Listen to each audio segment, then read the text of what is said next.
Superado então o primeiro degrau da escada pontiana, a gente vai passar a trabalhar especificamente sobre os planos da validade e da eficácia, tá? A validade do casamento, só relembrando vocês, ela vai depender da conjugação de dois requisitos específicos, quais sejam a manifestação dos noivos de estabelecer esse vínculo conjugal e a declaração do celebrante de que eles estão casados, tá?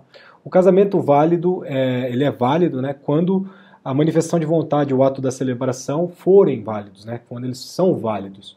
Por sua vez, a eficácia ela tem um efeito que depende da implementação do registro próprio, que é o requisito próprio do registro público, tá? Ou seja, a partir do momento do registro no cartório de pessoas naturais, esse casamento vai produzir eficácia, tá? Então a distinção dos planos de validade, que seria o segundo degrau da escada pontiana, e do terceiro degrau, que é a eficácia, estão aí, tá? A distinção especificamente do casamento nulo e anulável diz respeito especificamente à natureza do vício que o macula, tá? O vício sanável ele vai gerar uma nulidade relativa.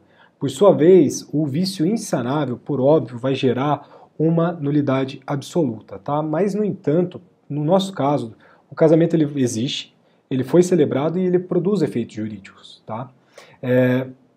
O casamento nulo, como anulável, para serem constituídos, necessariamente precisa de uma chancela judicial, ou seja, precisa de um provocamento do Poder Judiciário para que esse casamento ele seja declarado nulo, ou seja declarado nulo, ou seja decretado a sua anulabilidade, tá? Então, igual eu comentei com vocês no começo, o que o nosso Código Civil busca é, de fato, impedir ao máximo as questões de nulidade ou anulação do casamento. Então precisa obrigatoriamente da provocação do Poder Judiciário, tá? Se não for provocado, por óbvio, eles continuam existindo e eles continuam produzindo efeitos jurídicos, beleza? Quando é realizado com infração e impedimentos da ordem pública, ele deve ser desconstituído, tá? Então, a depender do interesse da parte, não se preocupando o Estado a sua dissolução. O que isso quer dizer? Uma decorrência do princípio da não intervenção. Se existe um impedimento, por óbvio, cabe ao Estado, cabe à parte, provocar o Estado para que seja declarado nulo esse casamento. Se questiona se o Ministério Público teria legitimidade para representá-lo, para arguir alguma questão de nulidade absoluta relativa a impedimento do casamento, tá? A gente vai trabalhar isso um pouco mais para frente, beleza? A diferença entre o nulo e o anulável está especificamente no grau de intensidade do vício nulificante, tá? O que isso quer dizer? A decretação da nulidade ou a declaração da sua nulidade ou a decretação da sua nulidade vai depender do maior ou do menor grau do impedimento violado, tá? Então, vícios mais intensos, eles vão produzir uma nulidade. Vícios menos intensos, eles vão produzir uma anulabilidade.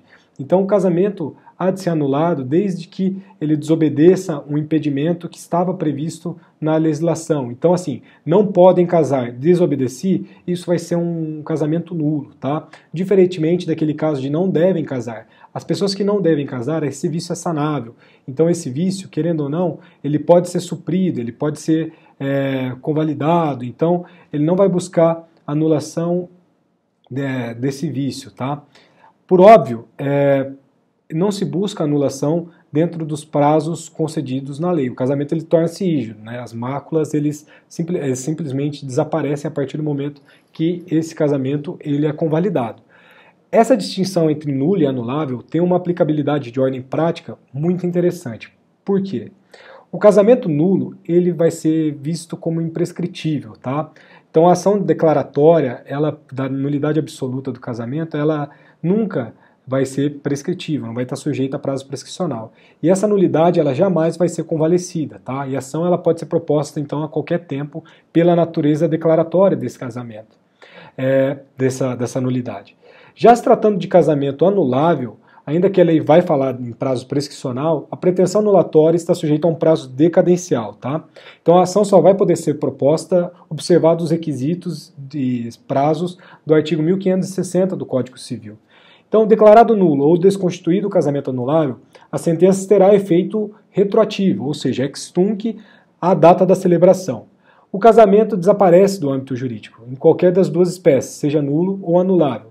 Declarado o casamento putativo, que é aquele casamento de boa-fé que a gente vai trabalhar mais para frente, o casamento, a desconstituição só vai ocorrer a partir do trânsito em julgado da decisão que declarou esse casamento, essa desconstituição desse casamento, e ele só vai produzir efeitos no futuro. Então vai ser um efeito ex nunc no casamento putativo que a gente vai trabalhar mais para frente. Beleza?